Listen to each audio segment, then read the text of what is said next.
Alhamdulillah, asyhadu an la ilaha illallah wa asyhadu anna Muhammadar Rasulullah. Amma ba'du. Salam ta'zim saya kepada seluruh dewan guru yang sudah hadir di tempat ini dan kepada seluruh jamaah yang datang hari ini semata untuk membela nama Rasulullah sallallahu alaihi wasallam. Semoga insyaallah kita yakin, saya yakin, semuanya yakin di surga nanti, di titik ini, di tempat ini, di depan masjid ini akan menjadi saksi bagi kita semua esok ketika Rasulullah memanggil kita. Kita ada bukti ya Rasulullah, inilah bukti kami mencintaimu ya Rasulullah. Ketika engkau dihina, kami siap membelamu ya Rasulullah. Di hari ini insyaallah mudah-mudahan kita berdoa kepada Allah, kita minta kepada Allah semua orang yang hadir di sini membela nama Rasulullah sallallahu alaihi wasallam. Insyaallah besok kita akan bersama dengan baginda Rasulullah sallallahu alaihi wasallam. Kaum muslimin rahimakumullah, saya teringat ada salah seorang sahabat Nabi. Beliau adalah salah satu orang yang dijamin masuk surga, bernama Ubaidillah bin Al-Jarrah. Di suatu hari dia bertanya kepada Rasulullah, "Ya Rasulullah, hal ahadun khairun minna?" Adakah orang yang lebih baik dari kami ya Rasulullah?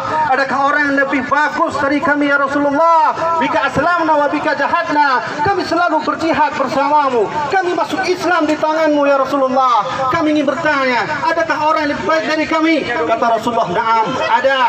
Apa kata Rasulullah yang dinukil oleh Imam Ibnu Katsir dalam kitab Al-Qur'anul Azim, hadis sahih? Kata Rasulullah, "Qaumun min ba'dikum." Nanti di suatu masa ketika aku tiada, ketika kalian tiada, akan muncul kaumku di akhir zaman, yu'minu nabi wa lam yarawni. Mereka beriman kepada aku, tapi mereka belum pernah melihat aku. Siapa mereka?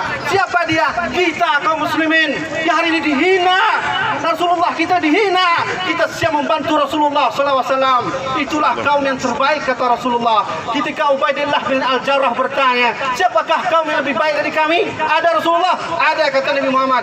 Siapa dia? Kaum min ba'dikum, kaum yang akan muncul setelah kalian, yang nanti mereka beriman kepadaku, walam yarawni, mereka belum pernah melihat aku. Salah satu keimanan kita kepada Rasulullah SAW adalah man kana Allah wa rasuluhu ahabba ilaihi mimma siwah.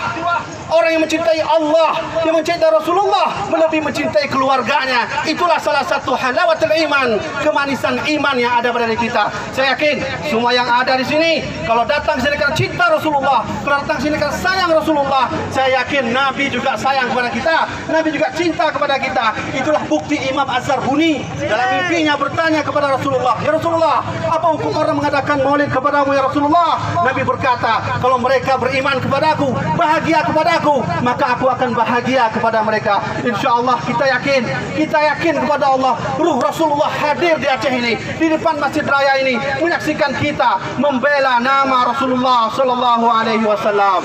Takbir! Allahu Akbar! Siap membela nama Nabi, siap membela nama Islam, siap membela nama Rasulullah. InsyaAllah semua kita akan dibalas oleh Allah Subhanahu wa taala. Sekian dari saya. Assalamualaikum warahmatullahi wabarakatuh.